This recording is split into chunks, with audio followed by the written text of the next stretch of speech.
Hello and welcome to my studio. My name is Sheena Nash and I am the owner of Beyond the Bloom Farm and Floral.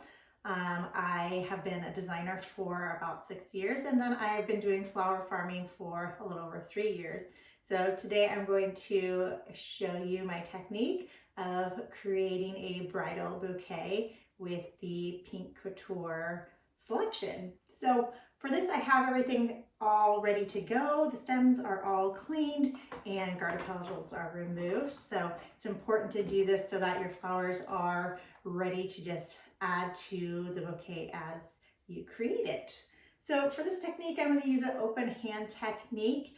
Just allows me to create a little bit more relaxed, open style of arrangement and bouquet. So I'm going to start with the lepidium and just add in a couple stems of that and just kind of crisscross it in my hand. So one going this way and the other going this way. So just nice and light like this.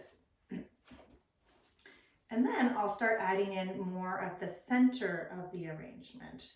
So for that, I'm going to use our spray roses. So I'm just going to add a couple on each side. These are great spray roses, nice and full and lush.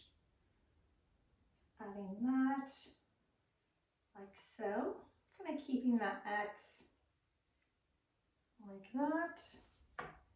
And then I'm going to add one more to this other side here. So just kind of threading it through and creating that look.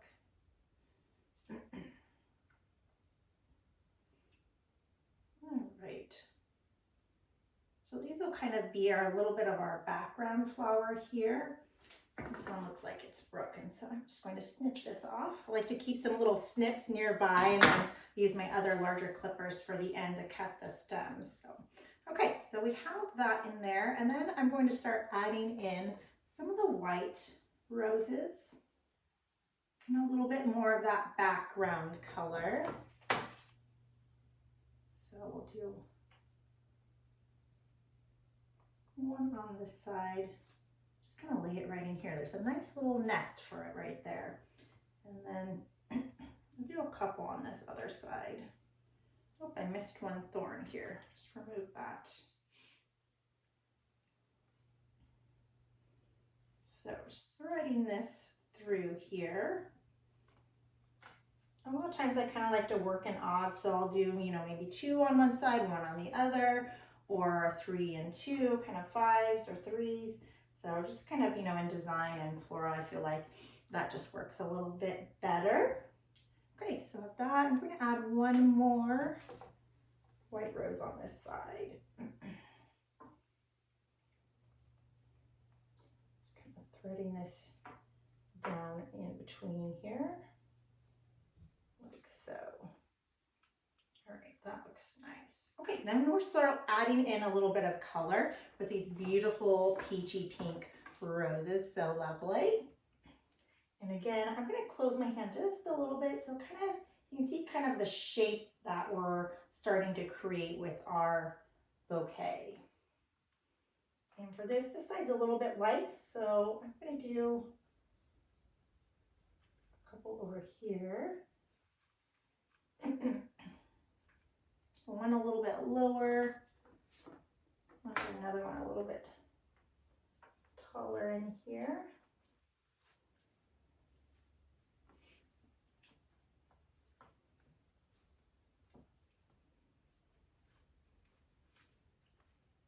Some really long stems on these roses. Really beautiful. Okay, so I added those 2, and then so it looks nice. So maybe I'll leave that and then add 3 on the other side here, and we'll see how that looks. It'll look a little roughed up. Add these ones in, and I kind of start a little bit more towards the back with this one.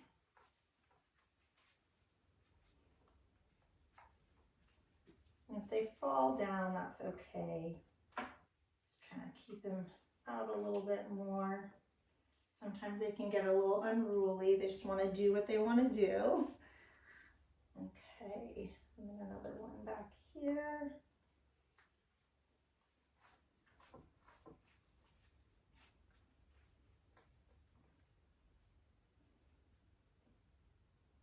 beautiful. I'm liking that.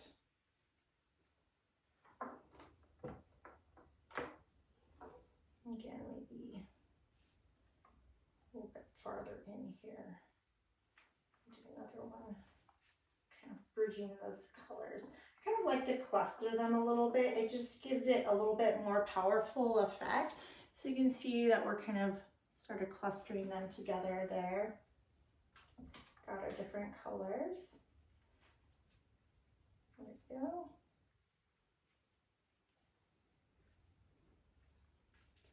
Two, one. All right, it's looking nice. All right, so I'm going to close my hand just a little bit more, so we can kind of see our shape again. Right there, so you can see. And then I'm going to start adding in our anemones. So these are really beautiful. Some of these I'll kind of put kind of right up front because I just want to float those in. This one's really beautiful. Has a little buddy with it, little bud. And they kind of have different, you know, their necks just go a little bit different ways. So you just kind of find ones that kind of follow in and are going to fit kind of nicely in the spot you have for them. So again, just kind of threading these through, just kind of lightening up the arrangement with these beautiful anemones, just kind of floating them up above some of the flowers. Just looks really, really beautiful, kind of really delicate and lovely. Flooding some of those in. Do another one back here. I love the contrast of the really delicate, beautiful petals along with that really deep, dark center. It's such a beautiful kind of contrast. And not all the flowers have to be facing exactly forward. You want it to look beautiful all the way around, but usually your bridal bouquet, you have kind of a definite front, but you still want it to be beautiful all the way around there. Okay, and then we'll add some kind of towards the back here as well. Threading some in. Kind of lightening up this side as well a little bit.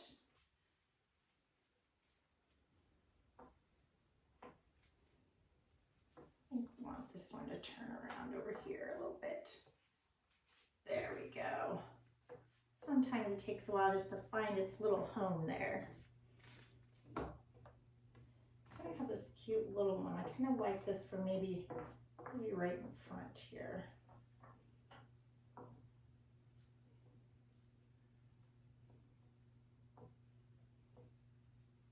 So you can thread this one right in here. There we go. And we'll just kind of scooch these. Again, if you have flowers that kind of fall down, we'll just gently boost them back up. Just be careful with them. You don't want to rip any of the petals or anything. So that is starting to really take shape. It's looking beautiful. We'll add in a little bit of our lisianthus. So I'm just going to use some of these little buds, just kind of lighten things up. Add a little bit of kind of height in some areas too. For that, I think that looks really nice.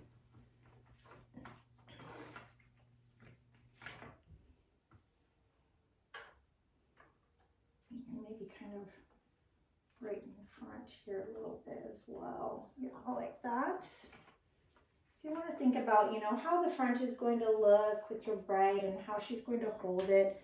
So you want to make sure that front looks really beautiful. So maybe we, you know, add another beautiful anemone right there just to kind of float in that area.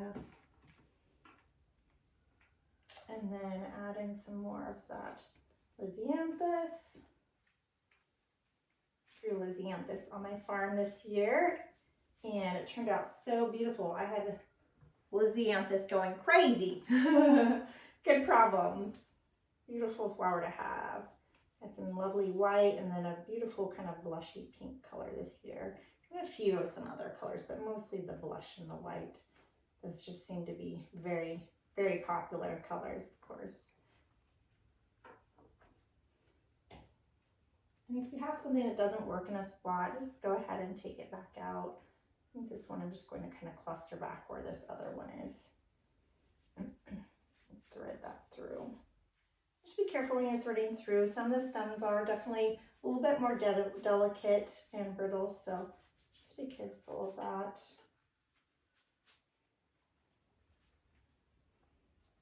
Okay, that's looking really nice. Really beautiful. Okay, and then, so we're kind of getting to the point we're going to start finishing up a little bit. So I'm going to adjust some of these flowers to just make sure that they're looking really nice, how I want them to be. Kind of loosen them up a little bit. Get some of these beautiful anemone up a little bit further. Kind of wipe that one down. So just kind of adjusting things a little bit. Looking at the back, kind of need a couple more flowers towards the back just to kind of fill in a little bit more. So add a little bit more of our kind of beautiful peachy pink.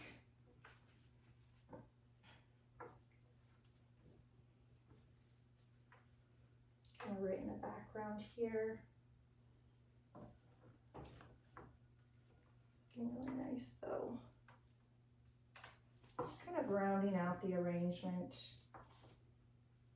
A couple more of the white back here as well. Creating just a really nice, lush, full arrangement. So yeah, just kind of filling out that back area. And then we'll just kind of lighten that up with one of our anemone as well. So we don't want it to be too heavy back here. That's really pretty, I like that. Just a nice little spot for it. And I could definitely use all of this anemone. Can you tell which flower is my favorite? Love that anemone. But you know, also just depends on your bride. You know, maybe your bride loves the roses more, maybe they love the anemone more, or maybe they want more greenery in there. So it just kind of depends on what they're looking for. So speaking of greenery, we're going to finish out our bouquet with a little bit more greenery. So we're going to kind of color our arrangement. So adding in some ruscus here.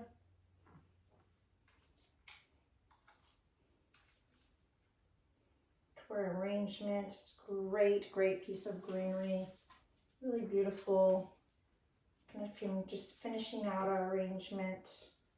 And then we'll also add the Nandina as well, which is kind of a similar shape of the leaves of our ruscus, but definitely a little bit more delicate and smaller. And then we'll add a little bit more of the Lepidium as well, just to kind of add in some more of that. And just kind of coloring the arrangement. Adding in that beautiful kind of texture of those flowers, just kind of light and delicate.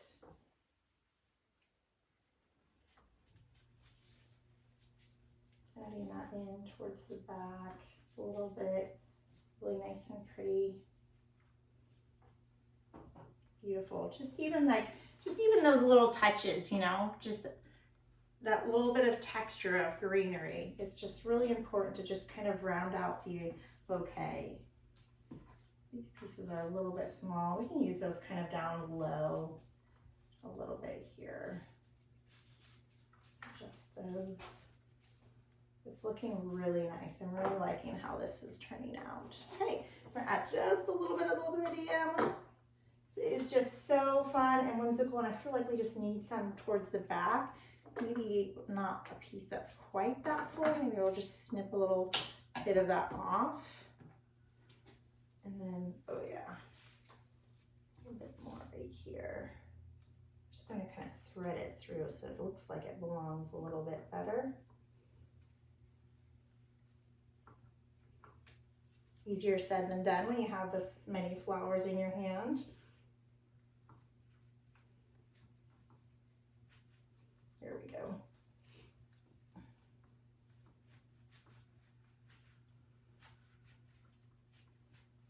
Beautiful. And you can kind of place it around too, so it's kind of a fun little accent piece here. our ruscus around. Maybe a little bit of the lepidium on this other side here, just a little bit. Don't want it overpowering the rest of our beautiful flowers.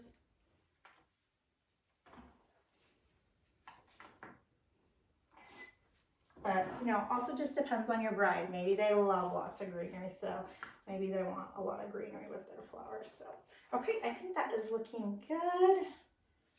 Just gonna double check it before I tape it down here. One more piece of ruscus. Right here. There we go. All right, so that is looking nice. So I have some tape all ready to go, because the last thing you want is when your hands are full that you don't have anything to tie your arrangement off with. So I like to use a tape. You can also use this, you know, say you are kind of getting tired, your hand's getting tired, you can use some tape in between to kind of give yourself a break. You know, sometimes when you're designing, you just need that little moment to walk away from the bouquet and then, you know, just come back to it and do a little bit more design work, which is a lot of times what I like to do. I'll kind of, you know, like maybe like 80% finish the bouquet, the bridal bouquet, and then kind of let it set for a little bit and then come back to it and just do kind of some, you know, just some final edits to it. But we're doing just kind of a quick little rundown today. So we have that. Okay. So it's looking good. And even with the tape, you know, there still allows room for you can adjust the height and move things a little bit, which is nice. I like using that. It gives us a little bit more movement with things. Just that. But I think it's just really lovely, a really beautiful arrangement.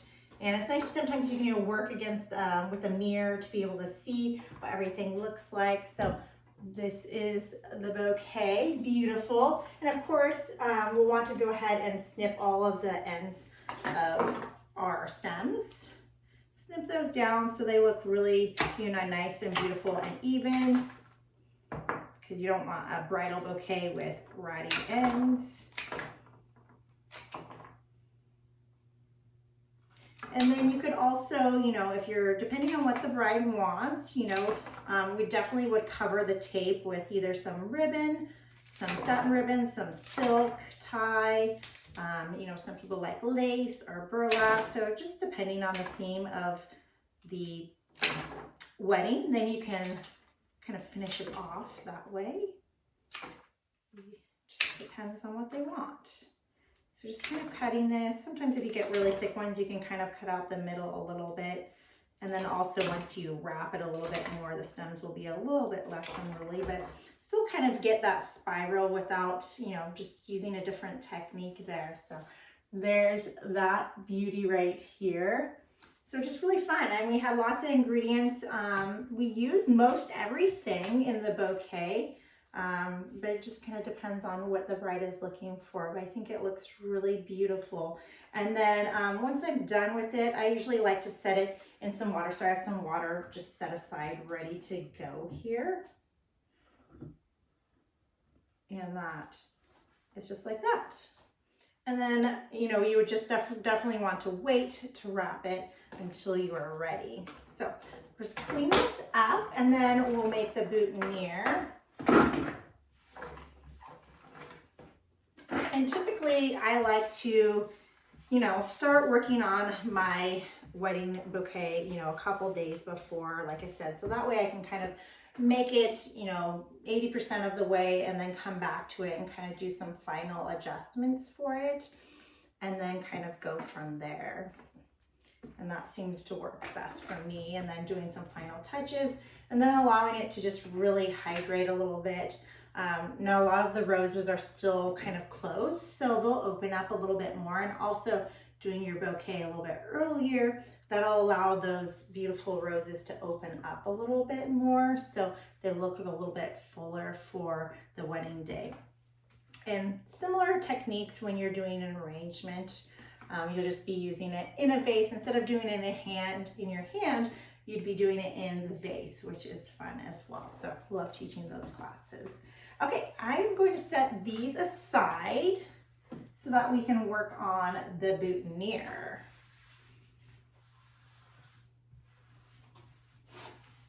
And I know I talked a little bit fast through the bouquet, but for teaching a class, I would talk a little bit more about each of the different types of flowers, the colors they come in, and then of course with roses, you know that they scab over once they hit the air, so you want to make sure and cut them and then put them in the water right away. And just different things that I would say, and a little bit obviously different technique when you're arranging in a vase as opposed to arranging in your hand, but a lot of the things are very similar as well.